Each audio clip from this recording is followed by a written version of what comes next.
Em nome do Pai, do Filho e do Espírito Santo. Amém. Amados irmãos e irmãs, é com muita alegria que estamos aqui para juntos estudar e meditar a primeira leitura que a Igreja nos apresenta para esta terça-feira da 15ª semana do Tempo Comum. O texto de hoje se encontra lá em Êxodo, no capítulo número 2, versículos de 1 até o versículo 15, que nos diz assim: Naqueles dias, um homem da família de Levi casou-se com uma mulher da mesma tribo. E ela concebeu e deu à luz um filho.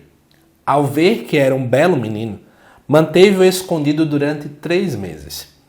Mas, não podendo escondê-lo por mais tempo, tomou uma cesta de junco, calafetou-a com betume e piche, pôs dentro dela a criança e deixou-a entre os caniços, na margem do rio Nilo. A irmã do menino ficou a certa distância para ver o que ia acontecer. A filha do faraó desceu para se banhar no rio. Enquanto suas companheiras passeavam pela margem, vendo então a cesta no meio dos caniços, mandou uma das servas apanhá-la. Abrindo a cesta, viu a criança, era um menino que chorava. Ela compadeceu-se dele e disse: É um menino dos hebreus. A irmã do menino disse, então, à filha do faraó: Queres que te vá chamar uma mulher hebreia que possa amamentar o menino? A filha do faraó respondeu: Vai. E a menina foi e chamou a mãe do menino. A filha do faraó disse à mulher: Leva este menino, amamenta-o para mim e eu te pagarei o teu salário. A mulher levou o menino e o amamentou.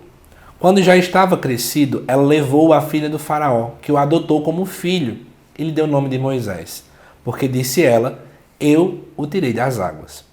Um dia, quando já era adulto, Moisés saiu para visitar seus irmãos hebreus. Viu sua aflição e como um egípcio maltratava um deles. Olhou para os lados e, não vendo ninguém, matou o egípcio e escondeu na areia. No dia seguinte, saiu de novo e viu 2 hebreus brigando e disse ao agressor: Por que bates no teu companheiro? E este replicou: Quem te estabeleceu nosso chefe e nosso juiz? Acaso pretendes matar-me como mataste o egípcio? Moisés ficou com medo e disse consigo: Com certeza, o faraó se tornou conhecido. O faraó foi informado do que aconteceu e procurava matar Moisés. Mas este, fugindo da sua vista, parou na terra de Madiã. Amados irmãos e irmãs, a primeira coisa que eu quero contar para vocês é que para entender o que aconteceu no início daqui, a gente tem que voltar na segunda-feira. A liturgia da segunda colocava-nos o versículo 22, que dizia assim: Lançai ao rio Nilo todos os meninos hebreus recém-nascidos, mas poupai a vida das meninas. Nesta terça-feira, nós estamos vendo aqui a realidade também, não é, de um menino que nasce em uma família hebreia. Entenda a palavra hebreu nesse contexto como o povo de Israel, depois eles vão receber este nome. E aí o que acontece? A mãe esconde o filho por um certo tempo, durante 3 meses, mas ela vê que não consegue mais escondê-lo, porque obviamente, né, ele começa a crescer, ele começa a não aguentar mais ficar ali escondido sem chorar, sem gritar, sem isso, aquilo, e ela acaba colocando ele na água, no rio. É claro que totalmente protegido, e ele acaba sendo salvo. Eu quero começar então fazendo essa reflexão. Primeiro, nós sabemos quem é a pessoa de Moisés. Moisés guiou o povo, né, até próximo à Terra Prometida. Ele acaba não entrando com o povo na Terra Prometida porque Moisés acaba duvidando de Deus e quem acaba guiando o povo é Josué. Mas é interessante você perceber que desde o nascimento de Moisés, Deus tem um propósito na vida dele. E aí já ilumina a nossa reflexão.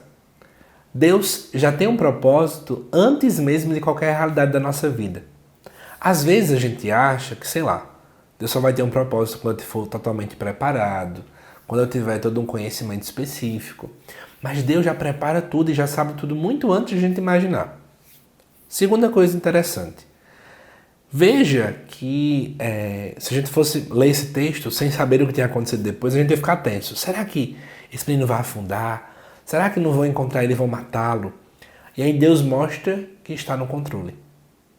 A gente precisa entender que, embora aconteçam coisas que são ruins no mundo todo, Deus sempre está no controle. Isso quer dizer que a vontade de Deus, ela sempre acaba acontecendo. Aquilo que é o querer de Deus para a nossa salvação. Uma outra coisa que pode nos chamar a atenção é o fato de que Deus acabou escondendo Moisés. Já parou para perceber isso? Deus esconde para preservar Moisés. Muitas vezes tem que acontecer com a nossa vida também.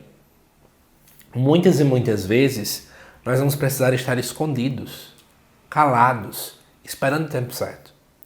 O grande problema nosso é que nós não sabemos esperar.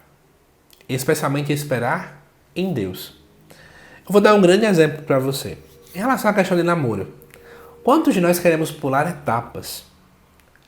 É namoro, noivado, casamento, mas tem gente que está vivendo dentro de um namoro como se já fosse um casamento.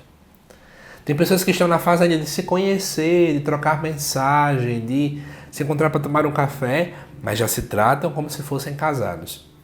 Essa dinâmica de pular etapas é totalmente prejudicial para a nossa vida. De fato, aqui nós vemos que cada etapa foi bem vivida. Um tempo escondido. Não foi fácil, é claro. Toda criança quer chorar, toda criança vai viver toda essa realidade, mas Deus esconde para preservar. Mas existe um tempo certo para cada coisa. Não se fica escondido para sempre. Então existe um tempo para estar escondido, mas existe um tempo também para se revelar. E é interessante a forma como Moisés acaba se revelando.